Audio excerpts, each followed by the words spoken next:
Yo, what up mga kap, mga utol. At asan nga ba yung brake fluid ng ating Birchman? Nandito lang siya sa harap mga kap, mga utol. At ayan, hindi ko na naipakita kung paano ko nilagay yung brake fluid. At ayan, mas maganda kung DO3. DO3. Dito lang siya mga kap, mga utol. Dito siya linalagay. Dito linalagay yung brake fluid.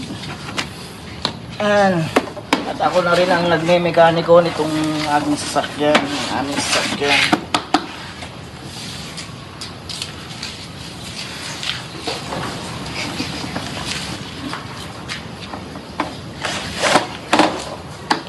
Madali lang mga kap, mga utol.